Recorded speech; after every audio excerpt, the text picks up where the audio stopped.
Hi friends, welcome back to my channel.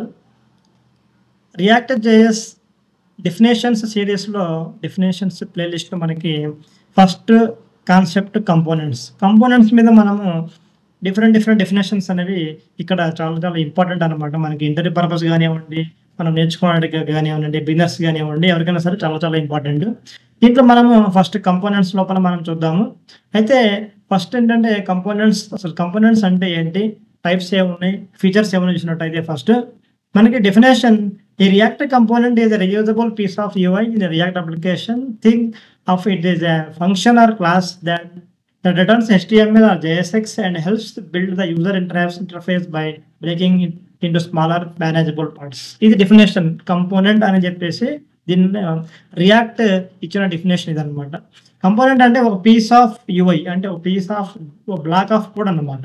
React application అంటే ఏంటి, ఒక బ్లాక్ ఆఫ్ కోడ్స్ అన్నింటినీ కలిపి ఒక అప్లికేషన్గా మనం ఇక్కడ బిల్డ్ చేయడం జరుగుతుంది. ఎందువల్ల ఇలా చేస్తామంటే, ఇది ఏం చేస్తుందంటే మనకి అప్లికేషన్ని ఫాస్ట్గా రన్ చేయడం కోసం కానివ్వండి, మనకి మేనేజ్ చేయడం కానివ్వండి, డిఫరెంట్ మనకి ఈజీగా ఏదైనా సరే మనం రోజుకి మనము ఫ్లెక్సిబిలిటీ అనేది మనకి ఎక్కువ ఉండాలన్నమాట. మన లైఫ్లో ఫ్లెక్సిబిలిటీ అనేది ఈ మధ్య ఎక్కువ అయిపోయింది అనమాట. ఇలాగ టెక్నాలజీలో కూడా ఒకప్పుడు చాలా హార్డ్గా ఉండేది వర్క్ చేయడం. కానీ వచ్చే టెక్నాలజీస్ అన్నీ ఎలా ఉన్నాయంటే ఈజీగా ఎవరైనా సరే దీన్ని మేనేజ్ చేయవచ్చు. ఎవరైనా సరే అండర్స్టాండ్ చేసుకొని, నాన్ టెక్నికల్ పర్సన్స్ కూడా ఈజీగా అర్థం చేసుకొని, అండర్స్టాండ్ చేసుకొని వీళ్ళు వర్క్ చేయగల టైంలో వచ్చేటట్టు మనం టెక్నాలజీస్ అని ఈరోజు కొత్తవి వస్తున్నాయి. రియాక్ట్ కూడా అందులోనే భాగమే ఇలా వచ్చిందనమాట. ఈ రియాక్ట్ అనేది కంపోనెంట్ అంటే చిన్న పీసెస్గా మనం మేనేజ్ చేయడానికి, అండర్స్టాండ్ అవ్వడానికి, కోడ్ని మనము మనకు కావాల్సినట్టు రీయూజ్ చేయడానికి, ఇలాగే చేయడం కోసమే మనము ఇలాగ రియాక్ట్ అనేది కంపోనెంట్ అని చెప్పేసి ఈ యొక్క కాన్సెప్ట్ తీసుకురావడం జరిగింది. అయితే మనకి 2 టైప్స్ ఆఫ్ కంపోనెంట్స్ అనేవి రియాక్ట్లో ముఖ్యంగా ఉన్నాయి. అంటే ఫంక్షనల్ కంపోనెంట్, రెండోది క్లాస్ కంపోనెంట్. ఫంక్షనల్ కంపోనెంట్ అంటే ఏం లేదు, జస్ట్ జావాస్క్రిప్ట్ ఫంక్షన్ని యూజ్ చేసి మనము ఒక కంపోనెంట్ని మనం క్రియేట్ చేస్తాం. అంటే ఒక జావాస్క్రిప్ట్ ఫంక్షన్ని యూజ్ చేసి ఒక కోడ్ని రాస్తాం. దాన్ని ఏంటంటే మనము ఫంక్షనల్ కంపోనెంట్ అని చెప్పేసి అంటారు అనమాట. ఇక్కడ మెయిన్ ఏంటంటే కూడా కంపోనెంట్ అనేది ఫంక్షన్ నేమ్ మీద ఇది క్రియేట్ చేయబడుతుంది. అది యారో ఫంక్షనా, అది నార్మల్ ఫంక్షనా మీద మన ఇష్టం అనమాట. మన యొక్క నాలెడ్జ్ని బట్టి, మన యొక్క డిపెండెన్సీ మీద ఆధారపడి అది ఒక ఫంక్షనల్ కంపోనెంట్ మనము క్రియేట్ జరుగుతుంది అనమాట. Next class component. Functional component function base చేసుకుని ఉంటుంది. క్లాస్ కంపోనెంట్ కూడా అంతే, ఒక క్లాస్ని ఇది యూజ్ చేసి ఇక్కడ కంపోనెంట్ క్రియేట్ చేయడం జరుగుతుంది. ఇది ఏంటంటే క్లాసెస్ అనేవి ఇది కూడా జావాస్క్రిప్ట్, సేమ్ జావాస్క్రిప్ట్ సంబంధించిన కాన్సెప్టే. ఎందుకంటే ES6లో దీన్ని ఇంట్రడ్యూస్ చేయడం జరుగుతుంది, ఈ క్లాసెస్ని మనకి జావాస్క్రిప్ట్లో. అందువల్ల దీన్ని క్లాస్ని యూజ్ చేస్తున్నాం కాబట్టి ఇది క్లాస్ కంపోనెంట్, ఫంక్షన్ యూజ్ చేస్తున్నాం కాబట్టి ఇది ఫంక్షనల్ కంపోనెంట్ అని చెప్పేసి ఇక్కడ చెప్పడం జరుగుతుంది అనమాట. కాకపోతే మనము ఈ యొక్క క్లాస్ కంపోనెంట్స్ అనేవి ప్రజెంట్ మనం ఎవరు వాడట్లేదు. ఎందుకంటే ఈ యొక్క ప్రజెంట్ నౌడేస్లో ఏమవుతుందంటే ఫంక్షనల్ కంపోనెంట్కి ఎక్కువ ఇంపార్టెన్స్ పెరిగిపోయింది. ఎందువల్ల మనకి రియాక్ట్లో హుక్స్ అనే కాన్సెప్ట్ వచ్చినప్పటి నుంచి ఇక్కడ ఫంక్షనల్ కంపోనెంట్స్కి ఎక్కువ ఇంపార్టెన్స్ అనేది ఇవ్వడం జరుగుతుంది అనమాట. ఎందుకంటే క్లాస్ కంపోనెంట్ మనం క్లాసెస్ వైజ్గా ఫంక్షన్స్ రాయటం ఉంటుంది. అప్పుడు కూడా వాడేవాడు ఫంక్షనల్ కంపోనెంట్, కాకపోతే వాడి ప్రజెంటేషనల్ కంపోనెంట్స్గా వాడేవాళ్ళు. ఏంటంటే ప్రజెంటేషనల్ కంపోనెంట్స్ అంటే ఏంటి, నెక్స్ట్ యూఐ పర్పసే వాడేవాళ్ళు. యూఐ పర్పస్ ఎక్కువ వాడేవాళ్ళు.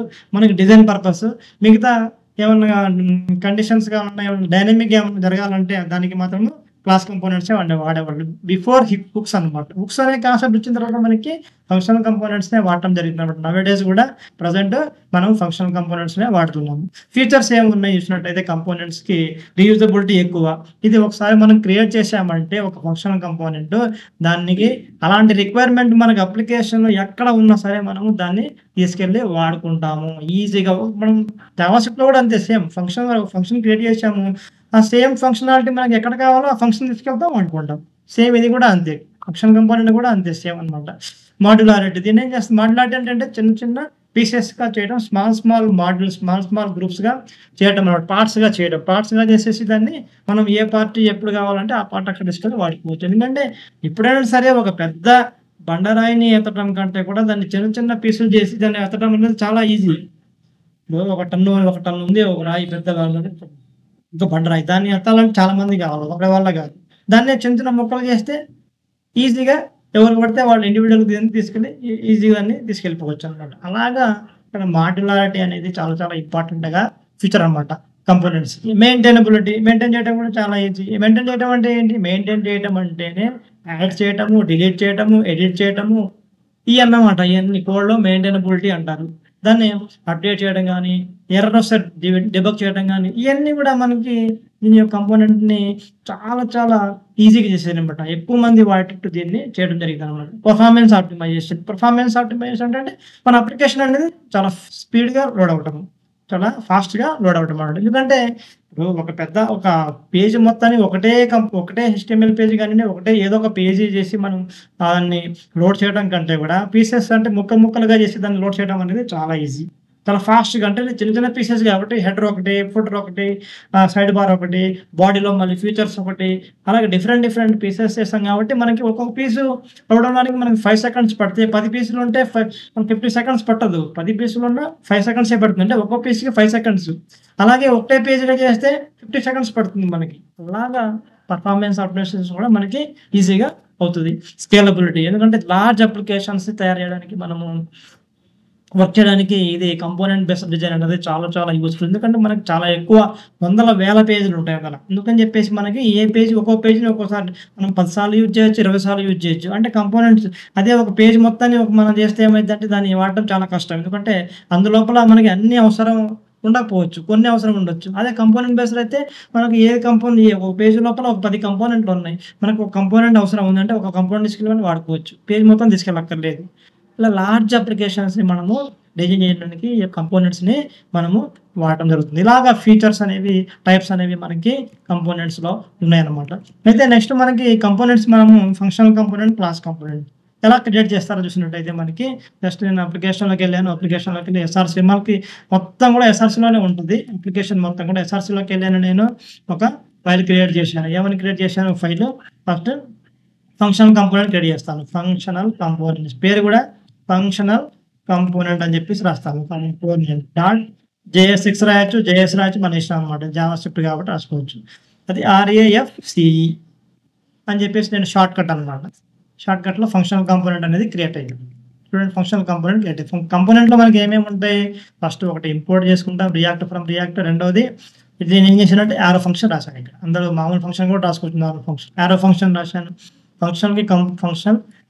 కంపోనెంట్ నేము, ఆ తర్వాత ఇక్కడ ఎక్స్‌పోర్ట్ చేయాలన్నమాట. Default export. ఇది ఎక్స్‌పోర్ట్ చేయాలి. ఎందుకంటే దీన్ని మనం వాడాలంటే వేరే చోట ఇంపోర్ట్ చేసుకోవాలి కాబట్టి. ఎందుకంటే ఫంక్షన్ ఇది. ఫంక్షన్‌ని మనము రాసామంటే డిఫైన్ చేస్తాం. తర్వాత కాల్ చేస్తాం జావాస్క్రిప్ట్‌లో. ఇక్కడ కూడా ఫంక్షన్‌ని క్రియేట్ చేసాము. దాన్ని ఇక్కడ ఏంటంటే ఎక్స్‌పోర్ట్ చేస్తాం. ఎక్కడ కావాలో అక్కడికి ఏం చేస్తాం? ఇంపోర్ట్ చేసుకుంటాం. ఇది ఫంక్షన్ అన్నమాట. ఇలాగా ఈ యొక్క ఫంక్షనల్ కంపోనెంట్ ఏం చేస్తది? ఏదో ఒక దాన్ని జేఎస్ఎక్స్ రిటర్న్ చేస్తది. ఇక్కడ ఏం చేస్తది? జేఎస్ఎక్స్. ఇది జేఎస్ఎక్స్ అనమాట. రిటర్న్ చేస్తది. ఈ కంపోనెంట్ అనేది జేఎస్ఎక్స్ రిటర్న్ చేస్తదనమాట. మనకి ఫంక్షన్ అనేది ఏం చేస్తది? జావాస్క్రిప్ట్‌లో ఏదో ఒక లాజిక్‌ని గాని, కండిషన్‌ని గాని రిటర్న్ చేస్తది మనకి. ఇక్కడ కూడా అంతే. ఇక్కడ ఏం చేస్తది? ఈ ఫంక్షన్ ఏం చేస్తది? ఇక్కడ ఈ జేఎస్ఎక్స్ రిటర్న్ చేస్తదనమాట. ఇది ఫంక్షనల్ కంపోనెంట్. నెక్స్ట్ మనం ఇంకోటి చూసినట్టయితే మనకి ఇక్కడ క్లాస్ కంపోనెంట్ వాడదాం. క్లాస్ కంపోనెంట్ ఎలా క్రియేట్ చేస్తారు? Class component dot JSX. దీనికి ఏంటంటే క్లాస్ కంపోనెంట్ RCC అని చెప్పేసి మనం షార్ట్‌కట్ కొడితే అనేది క్లాస్ కంపోనెంట్ అనేది వచ్చేసింది. చూడండి క్లాస్ కంపోనెంట్ వచ్చేసింది. క్లాస్ కంపోనెంట్ కూడా సేమ్ అంతే ఉంటది కాబట్టి ఇక్కడ క్లాస్ ఉంటది. అక్కడ ఫంక్షన్ ఉంది. ఇక్కడ క్లాస్ ఉంది. ఇక్కడ డైరెక్ట్‌గా ఎక్స్‌పోర్ట్ డిఫాల్ట్ మనం ఇక్కడ కింద రాయకుండా డైరెక్ట్‌గా ఇక్కడే పైన వచ్చేసినాం. ఇక్కడ ఇలా కూడా రాసుకోవచ్చు. ఇలా కూడా రాసుకోవచ్చు. 2 టైప్స్ రాసుకోవచ్చు అనమాట. ఏం చేస్తాం? క్లాస్ కంపోనెంట్ నేము, ఈ ఎక్స్టెన్స్ అని చెప్పేసి దీనికి సింటాక్స్ అనమాట ఇది. ఇలాగే రాయాలి ఇది.